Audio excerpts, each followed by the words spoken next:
This is The Art of Plenty. I am Amy McInnes, and I am so excited to be here with you today.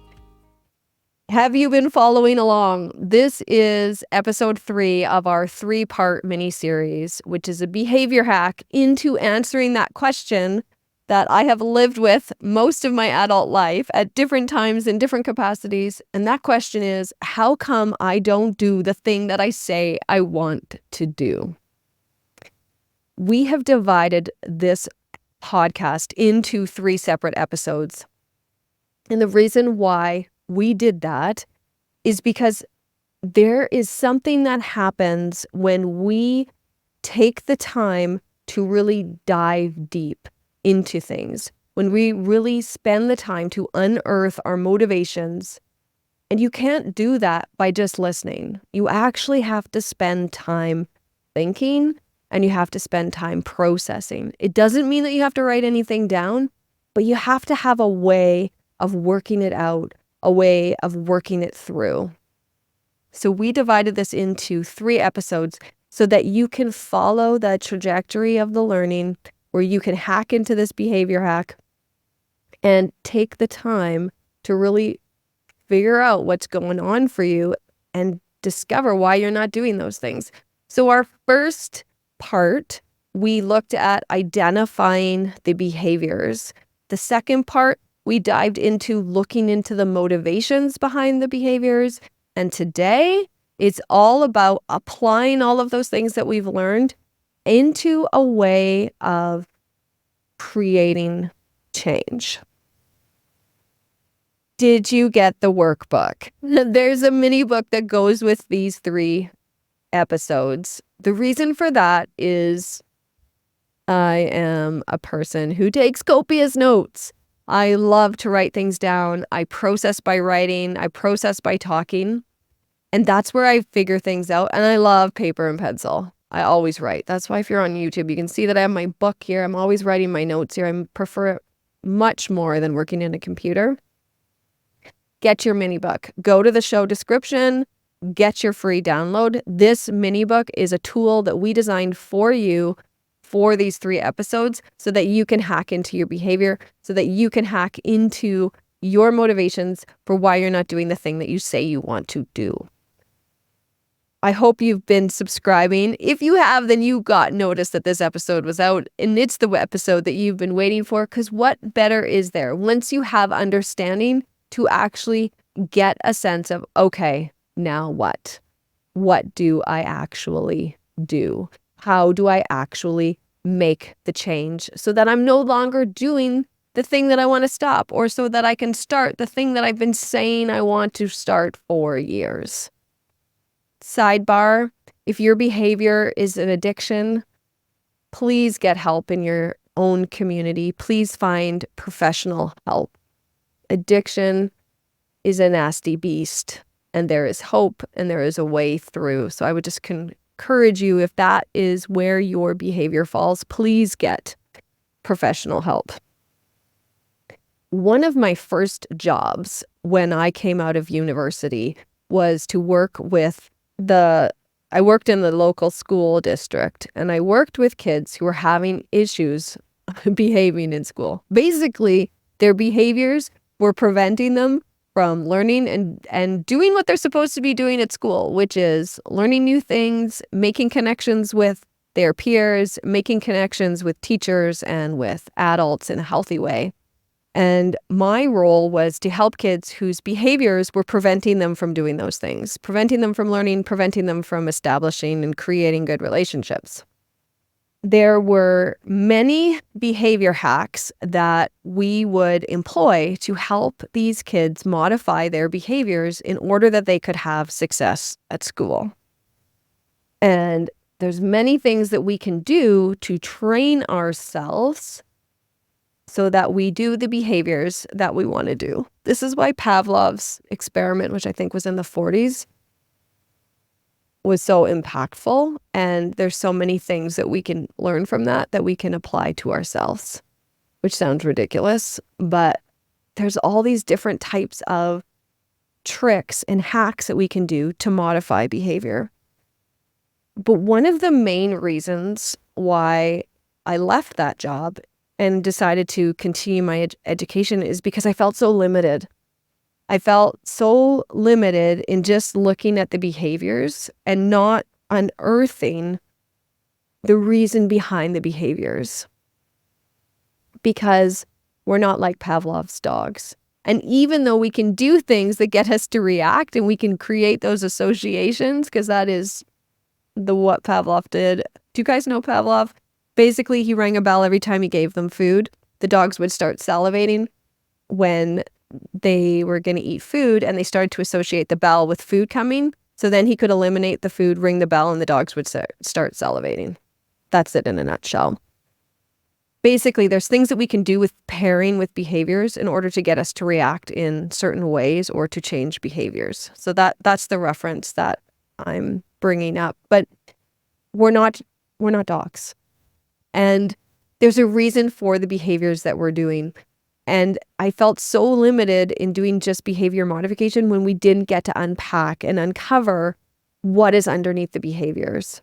Because those things really do motivate us. They're the reasons why we do things are sometimes hidden, and we don't even realize that there can be multiple things that are at angst with each other within us that are preventing us or encouraging us to do behaviors that we say we want to change. So that was really what the first two parts of this series was about. That first part was identifying what it is, the behavior that you're trying to change, and why that matters to you. What's that core issue for why you're even thinking about doing this? And then the second piece is identifying those parts that have weight in this situation that are motivating you to do it. So those parts can be internal and they can be external. And there's often multiple parts that are going on at once. It's not usually clear-cut, systematic. And sometimes we can feel really disappointed that we're not doing something because we only see that we're not doing that behavior, and we only see that surface reason of why we want to do something different, and we haven't unpacked all of the other reasons that are keeping us in behaviors we don't want to do or that are preventing us from doing behaviors. I touched on this briefly in the second part about this idea of our present self and our future self. And the idea that these two parts can be at odds. And when you have alignment between your present self and your future self, it's easier to do certain behaviors. Let me explain by giving you an example. And if you've got the workbook, we've got some notes in there that help to articulate these thoughts further. I always find it's easier for me to understand if I can be reading something and listening to something rather than just listening. Okay, so you could be in a relationship that really feels promising. I'm talking about a relationship with a significant other. Things are going really well. So that's your present self. Like, oh, this relationship has a really nice feel to it. I can see that there's a potential that we could really hit it off. And that present self of this relationship is working could fit with your future self. If your future self, you're thinking, I want to be married one day. Then being in that relationship, your present self is in alignment with where you're wanting to go into your future self. So staying in that relationship and having behaviors that are fostering that relationship is easy because the alignment is there.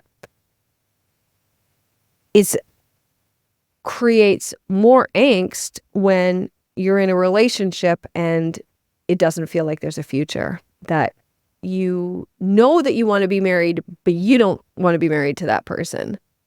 Even though maybe you're having a good time and things are fun, it doesn't feel like it has legs for lasting.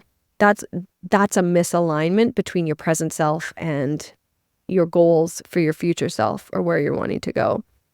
You see, your present self is who you are, and it's how you act, and it's what you're doing, it's your ways of relating, it's all the habits that you are creating.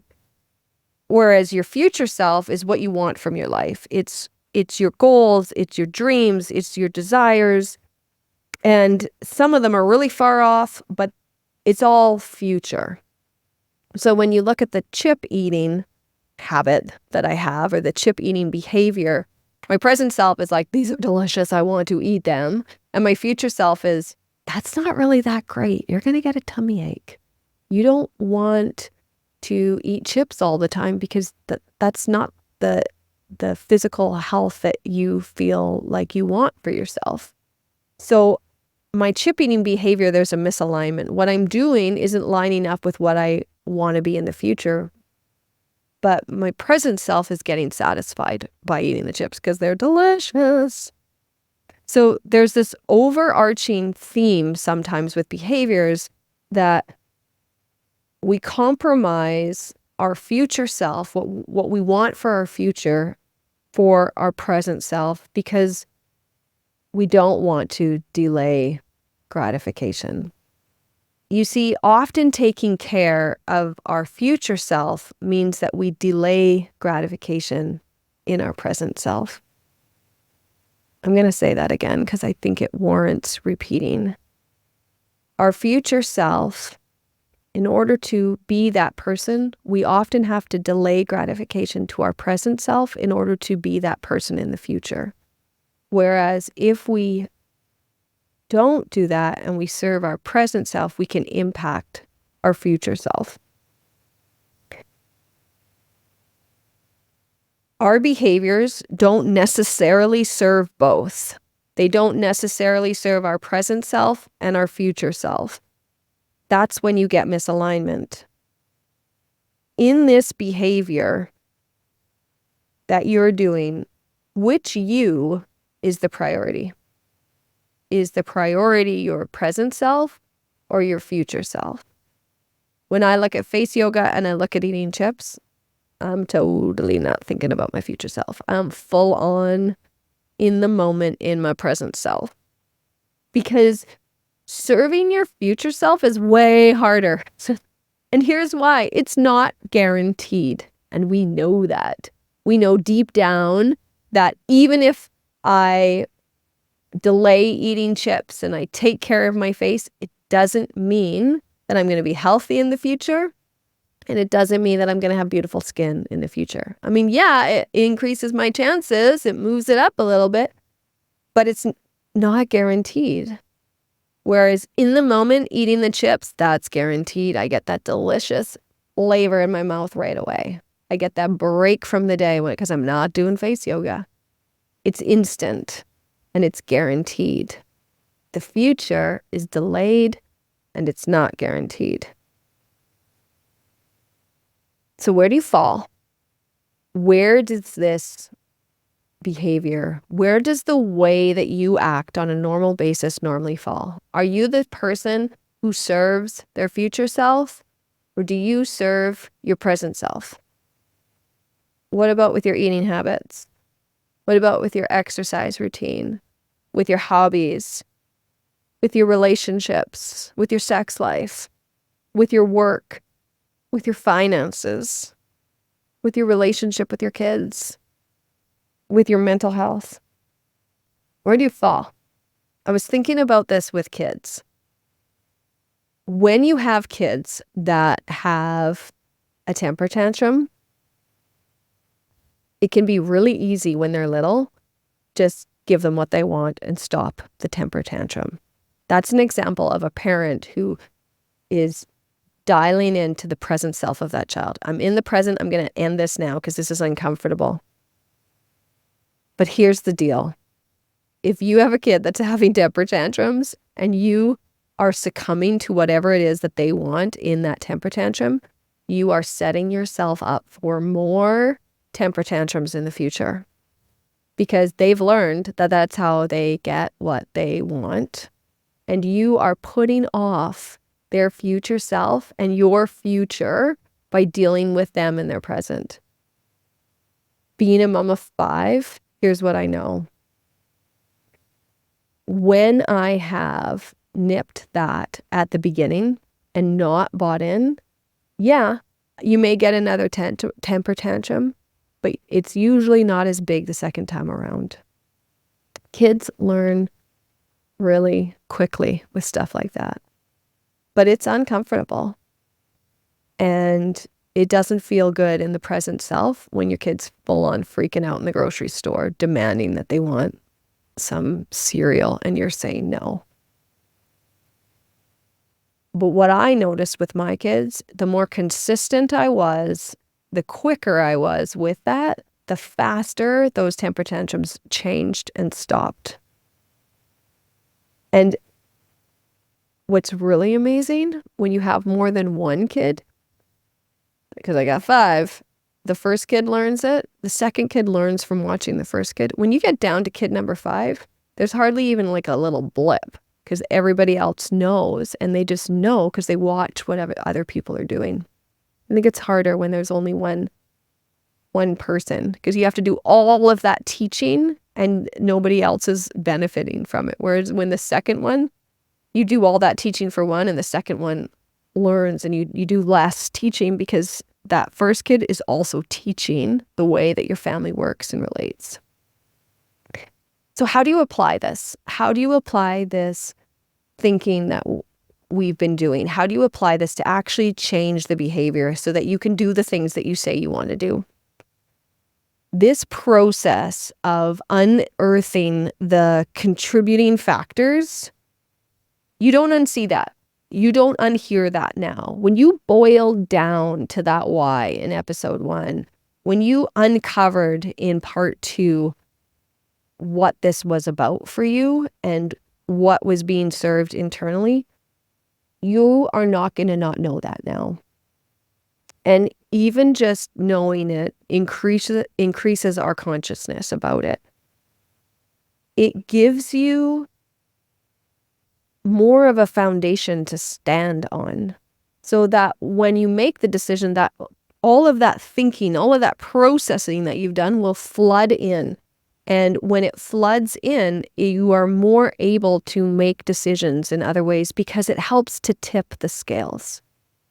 Even the conversation that we just had about future self and present self, even just the idea of identifying, who am I serving? Am I serving my future self right now by this behavior? Or am I serving my present self by this behavior? Even asking yourself that question, then you're making a conscious decision. Yeah, I'm going to serve my present self in this. That process of unearthing helps to shift the behavior. You might not even need to do anything else. Even just knowing this can change the behavior in a minute because you're a competent human being. The other thing that we touched on in the end of part 2 is, do you really want to change? And you might not. And that's okay. Because there's a reason why you haven't been doing it. There's a reason why you haven't started. And that reason, now that we know the parts, you might be looking back and realize, yeah, I'm not going to do this. There's other future parts of me that I'm serving by not being so adamant that I need to have this behavior. Or you might have discovered that for this season of your life, this is what you need to be doing. And it's not doing that behavior that you think you needed to do. And part of that recognition and that understanding is shifting off that guilt or shame or embarrassment or harsh judgment that you're just an unmotivated person who has no grit. Just loosening that off can be very liberating and may free you up in other areas to do behaviors that you want to do, even though you're not doing this behavior, because we only have the time that we have. And we have to juggle all of these things that we want to be doing with all of the other things that we want to be doing and the things that we need to be doing. The next step, let's say that's not you. You've uncovered and you know that you still want to change this. You don't want to eat the chips. Well, guess what I did after I got that tummy ache 10 days ago, 7 days ago, whatever it was. No, when I say this, you're going to be like, oh my gosh, Amy. I'm like, yeah, this is where I go with things. I'm usually over the top. I'm like, I'm not eating chips for a year. I'm going to cut them out for 365 days. That is so where I go. I get super ambitious, and I don't know why. That's just how I am. I go all in, even without realizing or really thinking it through. So then after I had that thought, which I was like, yeah, I'm so going to do that, because I know that moderation is way harder than just not doing it. Like if you cut it out completely, that's often easier than moderation. I don't know why, but it is. So I was feeling ambitious, and I was thinking, I'm just going to do this. I'm just not going to eat chips for a year. And then after that, I'll put them in, because this idea of like, oh, I'll just eat chips on the weekend, that hadn't worked for me. So I was feeling like I needed something drastic. But here's what I did do. I decided that I don't know if 365 days is too much, if it's too long to not eat chips. But I did know that I could do a day. So that's what I started with. I'm not going to do that, I decided. And when I had uncovered this, it was easy to me to make that decision. So I made a commitment that I wasn't going to do it. I don't know how sold I am on the commitment to 365 days, but I've decided I'm not going to be preoccupied or worried about that. I'm just thinking about today, because a part of me needs to honor my present self, not just my future 365-day self. So yeah, that's a good idea. Maybe 365 days chip-free. But today, my present self, I'm just not going to do that today. And if there's a day in the next 365 days where I do decide to eat chips, I'm going to make that decision from a place of knowing. Because I'm not going to take all of the work that I've done through this workbook and just throw it out. I can't. It's now a part of me. It's shaping the way that I think, and it's shaping the way that I'm acting. So today I'm going to not eat chips. And I haven't eaten chips since the night that I got the tummy ache. And I don't know how long it's going to last, but I've made that commitment to myself. And I haven't even thought about it.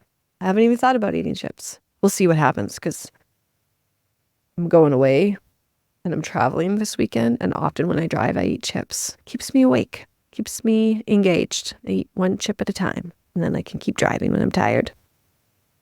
So I'm probably going to have to think of a replacement for the car ride, because that's another behavior hack. If you're doing something that you want to stop, it's easier to replace it with something than it is to go cold turkey and just cut it out completely. So is there something else that's crunchy and tastes delicious and makes me feel nostalgic? Maybe like eating apple slices. Yeah, they're not as delicious, I know.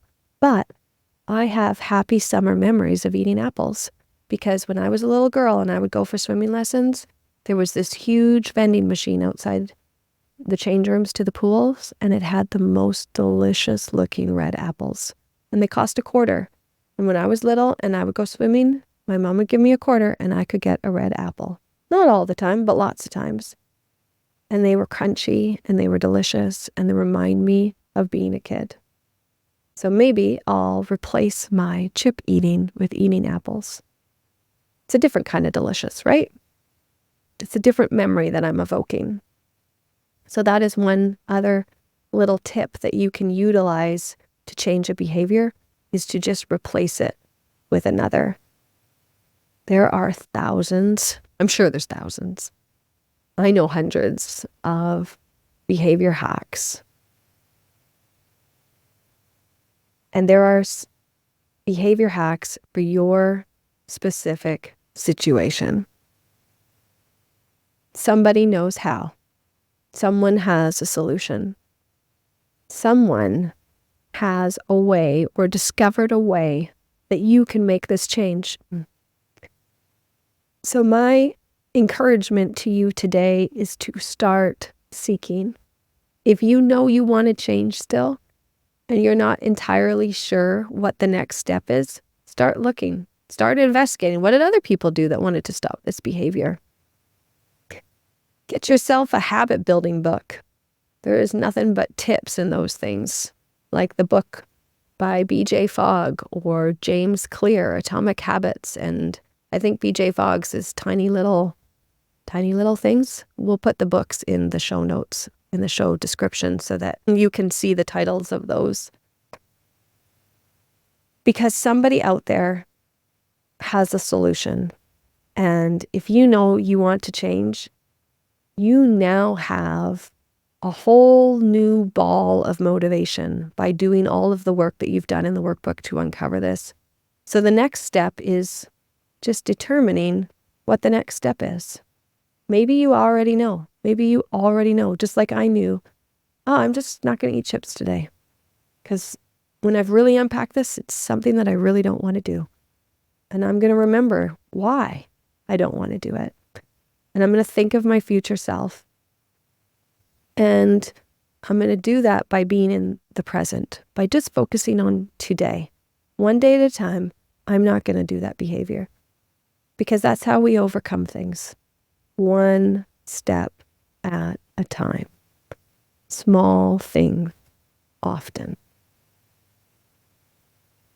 Thank you. Thank you for sticking around for 3 episodes into this behavior hacking stuff. I hope it's created a change.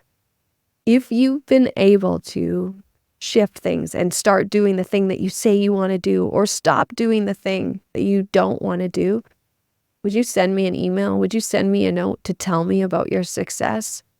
There's something that happens when we say, hey, look what I did. I've done this. Because it creates in you this affirmation that you can do it, that you did it.